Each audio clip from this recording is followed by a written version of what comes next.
Assalamualaikum warahmatullahi wabarakatuh. Perkenalkan, saya Sukma dengan NIM 203200240.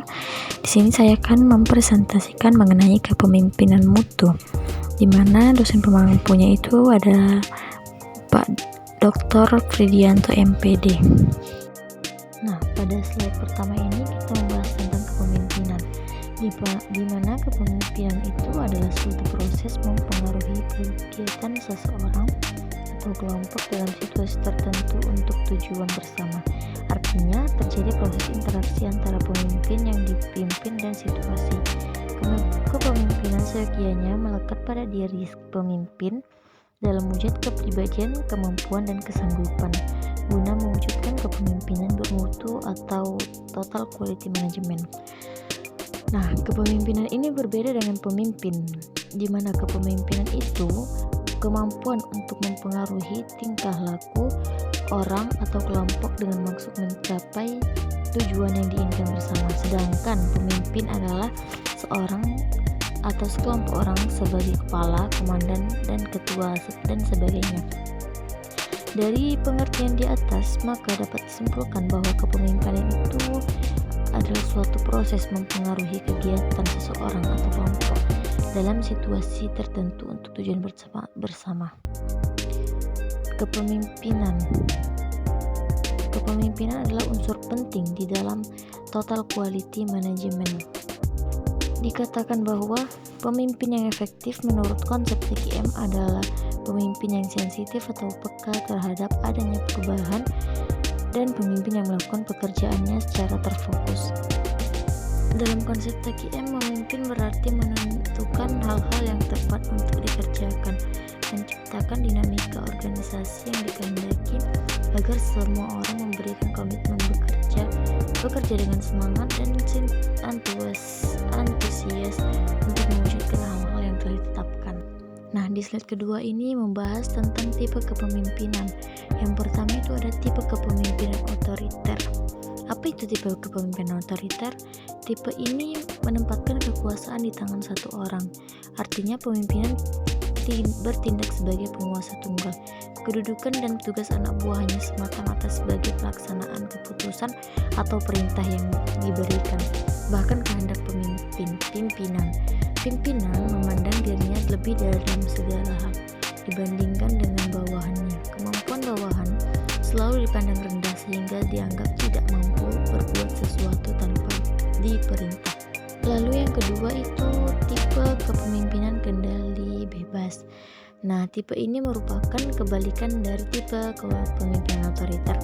Pemimpin berkedudukan sebagai simbol kepemimpinan dijalankan dalam memberikan kebebasan penuh pada orang yang dipimpin dalam mengambil keputusan dan melakukan kegiatan menurut kehendak dan kepentingan masing-masing, baik secara perorangan maupun kelompok-kelompok kecil. Pemimpin hanya memfungsikan dirinya sebagai penasihat. Nah, yang ketiga ada tipe kepemimpinan demokratis. Tipe kepemimpinan ini menempatkan manusia sebagai faktor utama dan terpenting dalam setiap kelompok atau organisasi. Pemimpin memandang dan menempatkan orang-orang yang dipimpinnya sebagai subjek yang memiliki kepribadian dengan berbagai aspeknya, seperti dirinya juga kemauan, kehendak, kemampuan, buah pikiran, pendapat, kreativitas, inisiatif yang berbeda-beda dan dihargai disalurkan secara wajar. Tipe pemimpin ini selalu berusaha untuk memanfaatkan setiap orang yang dipimpinnya. Kepemimpinan demokratis adalah kepemimpinan yang aktif, dinamis, dan terarah. Kepemimpinan tipe ini dalam mengambil keputusan sangat mementingkan musyawarah yang diwujudkan pada setiap jenjang dan di dalam unit masing-masing. Ketiga tipe di atas dalam prakteknya saling mengisi atau saling menunjang secara bervariasi yang disesuaikan dengan situasi sehingga akan menghasilkan kepemimpinan yang efektif. Nah, pada slide ketiga ini membahas tentang mutu pendidikan. Mutu merupakan suatu yang sangat penting dalam suatu penilaian.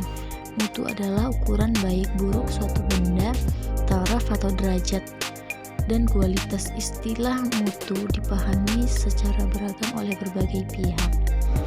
Menurut Syafaruddin 2015, sesuatu yang harus dipandang dengan konsep yang relatif, tidak absolut. Konsep mutu dalam dimensi yang relatif dapat dipahami dalam dua perspektif, yaitu memenuhi spesifikasi dan memenuhi persyaratan-persyaratan yang dituntut oleh konsumen. Konsep perspektif yang pertama lebih berorientasi kepada standar yang ditentukan produsen, sedangkan dalam perspektif yang kedua menekankan kesesuaian antara produk dengan kebutuhan dan persyaratan konsumen. Selanjutnya, menurut Padmo Martono 2014, bicara mengenai mutu pendidikan, minimal ada 4 pandangan yang berkembang untuk mengenainya. Yang pertama itu, mutu pendidikan dipandang berdasarkan kemampuan peserta didik setelah mempelajari suatu materi pelajaran. Yang kedua, mutu pendidikan dipandang dan produktivitas keluarannya, yaitu pekerjaan yang diperoleh, tingkat gaji dan status. Yang ketiga itu ada mutu pendidikan dipandang berdasarkan kriteria sosial yang lebih luas.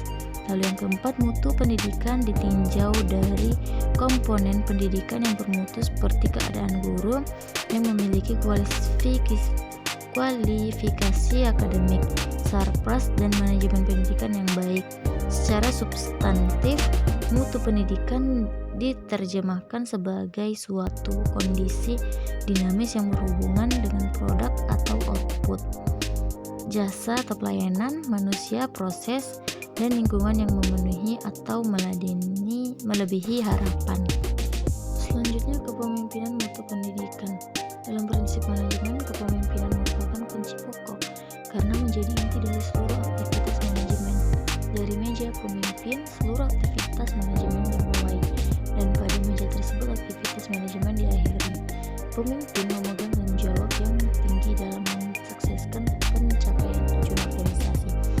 Dalam konteks manajemen pendidikan Islam, semakin tinggi seseorang menempati kedudukan kepemimpinan, ia harus mampu merumuskan kebijakan umum untuk dijalankan atau operasionalisasi pemimpin yang lebih rendah. Sebaliknya, semakin rendah jabatan kepemimpinan seseorang, ia harus lebih berfokus pada unit-unit yang menjadi bagiannya dan menguasai secara lebih detail permasalahan unit atau bagian tersebut, kebersamaan, kerjasama, dan kualitas kerja. Masing-masing kepemimpinan akan melahirkan lembaga pendidikan Islam yang bermutu tinggi. Nah, yang berikutnya, menurut Peter dan Austin dalam Salis mengembangkan beberapa nilai yang dibutuhkan kepemimpinan pendidikan untuk melahirkan lembaga pendidikan bermutu, yaitu 1. Visi dan simbol-simbol. Pemimpin pendidikan perlu mengkomunikasikan nilai-nilai institusi kepada para staf, pelajar, dan komunitas yang lebih luas. Yang kedua ada MBWA, Management by Walking About. Nah, ini merupakan suatu penerapan gaya kepemimpinan yang lebih menekankan pada pelaksanaan. Untuk gaya kepemimpinan ini sangat dibutuhkan bagi sebuah institusi. Yang ketiga itu ada fokus pada pelajaran. Artinya, institusi perlu memiliki fokus yang jelas terhadap pelanggan di dalamnya atau pelanggan utamanya, yaitu pelajar atau mahasiswa. Nah, yang ketiga ada otonomi, eksperimentasi, dan antisipasi terhadap kegagalan. Pemimpin pendidikan perlu melakukan inovasi di antara staf-stafnya dan bersiap mengidentifikasi kegagalan yang mengiringi inovasi tersebut. Lalu ada menciptakan rasa kekeluargaan. Pemimpin perlu menciptakan rasa kekeluargaan di antara pelajar, orang tua, guru, dan staf. Karena apa? Karena kita sebagai karyawan atau bawahan pemimpin, tentunya kita nyaman berada di tempat yang ada rasa kekeluargaannya. Nah, yang terakhir itu ada ketulusan, kesabaran, semangat, dan intensitas dan antusiasme. Sifat-sifat ini merupakan mutu personal yang esensial yang dibutuhkan pemimpin lembaga pendidikan. Nah, dari penjelasan di atas dapat disimpulkan betapa pentingnya keberadaan kepemimpinan mutu untuk melaksanakan peningkatan mutu. Tidak dapat diabaikan, tanpa kepemimpinan yang bermutu sulit untuk meningkatkan mutu.